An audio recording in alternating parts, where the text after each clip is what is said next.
Frank is the master prankster. Everything you thought you knew about this episode is wrong, trust me. Pleasure to meet you, Patrick. Today we're gonna look at a conspiracy theory that deals with pranks, and it was one of the episodes from SpongeBob called Pranks a Lot. And there's a main character called Frank who SpongeBob and Patrick run into at the store. That's your first lesson, son, the granddaddy of all pranks. We all watched this episode wrong, and he is actually really sneaky and mastermind the entire thing. He is the master prankster, and in this video I'm gonna show you exactly why. You're gonna be mind blown, I promise you. We all thought that Mr.krabs was responsible for SpongeBob and Patrick being embarrassed near the end of the episode. But what if I were to tell you Frank was the one who devised this entire plan and helped Mr.krabs put it into fruition? The episode starts off with SpongeBob and Patrick walking into the Palace of Pranks out of boredom. They run into a worker at the store who is infamous for being the granddaddy of pranks. Now, on to proof number 1. He sold the can for $1. What can we get for $1? He not only sold them the can for $1, but he intentionally sold SpongeBob and Patrick the invisible spray. You see, SpongeBob only had $1, and the invisible spray is quite an expensive item. Why would he just give it away to them for $1? Also, Frank planted a seed by telling them that it would stain their clothes, but this is a lie. Take a look. Now be careful with that stuff, boys. It stains clothes. Thanks, Frank. For the first time watching this episode, you probably thought he was being truthful, and I did too, until I realized that it didn't actually stain clothes, and he wanted them to take off their clothes from the fear of it getting stained. See, he was setting up the prank way ahead of time, and we didn't even know he pranked them in the episode. This theory goes crazy. However, the biggest evidence I have for you is when SpongeBob and Patrick take off their clothes. Notice that SpongeBob has his socks on. Why does he have only his socks on? The crazy thing is, near the end of the episode, we see that the socks was revealed and it never got stained. Any particular reason you took your pants off?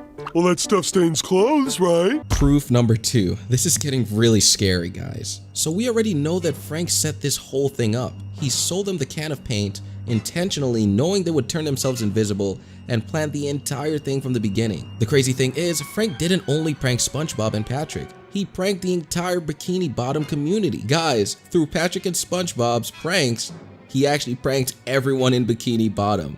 Thus the title Master Prankster. Man, this is so brilliant. He's brilliant. Honestly, no wonder he's called the granddaddy of pranks. But guys, take a look. I don't get it. You don't have to get it. The prank is for the enjoyment of the prankster. You see, the prank was for the enjoyment of the prankster, Frank. He's enjoying everything sitting back. However, there was one man who was not scared of the ghost, or should I say SpongeBob and Patrick. There's only one guy left to scare, and we'll have pranked everybody in Bikini Bottom. Mr. Krabs. Now the writers of SpongeBob would leave you to believe that Mr. Krabs was so scared of the ghost, and let me tell you something, guys. Mr. Krabs was totally not afraid. He's acting. Frank told Mr. Krabs everything he should do. He told him to call in the Bikini Bottom crowd. He told Mr. Krabs to pretend like he was afraid. He told Mr. Krabs to have a bucket of water to throw it on Patrick and SpongeBob. And notice his socks are still on and never got stained. That was a complete lie to set up the whole prank. Now a lot of you may be wondering why Patrick and SpongeBob wanted to prank Bikini Bottom. They just wanted to have fun, honestly. Now there's something I want you guys to pay attention to, because there's a detail I need you to really focus on. Mr. Krabs boarded up the Krusty Krab pretty well in anticipation of this supposed ghost. So, for those of you probably wondering, well, this theory might not be so true. Maybe Mr. Krabs was the only one to really set up the Bikini Bottom community to show up. But no, Mr. Krabs would have had to have known that water would just get rid of the invisible spray. And Frank told him this beforehand. He gave him a call or met him in person. So crazy. Let's go on to proof number 3. You two are the Bikini Bottom ghosts. Mr. Krabs dangles SpongeBob and Patrick up in the sky without their clothes on. Pretty embarrassing. He lets them know that everything's gonna be okay. He doesn't hold any grudges to what they did. Don't mention it. That Mr. Krabs, always looking out for me. What a guy. Yeah. The Krusty Krab presents. Wait a minute. Where did those fish come from? Where did the Bikini Bottom fish, the Bikini Bottom community, where did they come from? The entire Krusty Krab was closed, and they all got pranked by SpongeBob and Patrick.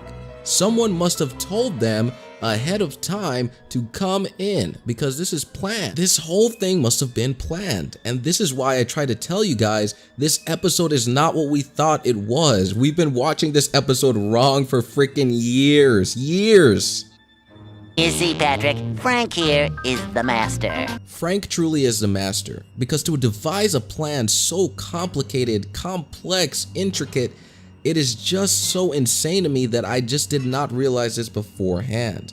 Bikini Bottom people are not stupid. And let me tell you who else is not stupid, Frank.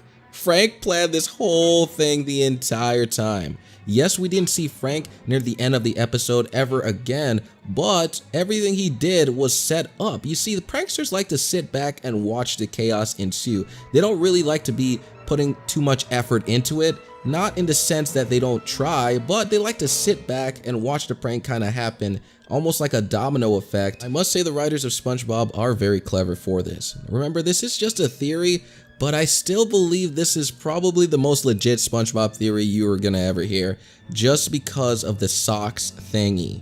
Shout out to a Redditor, Milky White 22, for coming up with this theory on his own.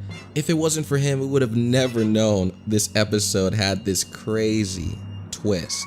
Honestly, this is the biggest plot twist I've ever seen. I had no suspicion of Frank, the prankster, master prankster, on SpongeBob SquarePants.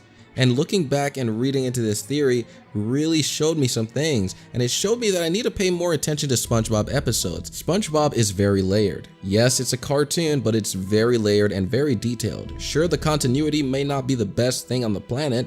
However, there are some very strange things in SpongeBob that can keep you on your toes. Things that will make you question things. Random things in the episodes that are linked to other significant portions of other significant matters. What am I even saying at this point? Am I pranking you? Is this video a prank? No, it's not. It's not a prank, I promise you. It's not April Fool's. But still, I am genuinely interested in hearing what you guys have to say. Please comment down below your thoughts on this episode. Again, it was called Pranks a Lot by SpongeBob SquarePants. Please tell me what you think about this theory. What do you think about the first guy who found it? Before we go on, I just want to say one thing. Frank actually knew Patrick and SpongeBob before this episode. Yeah, they were regular customers, so he was used to their foolishness and their, I don't want to say low IQ, but he was used to their innocence, I guess you can say. So, of course, with that $1 thing, he's selling them the invisible spray, and trust me, that thing does not cost $1, but he knew he wanted to prank them. You are the best. You are truly the master of pranks.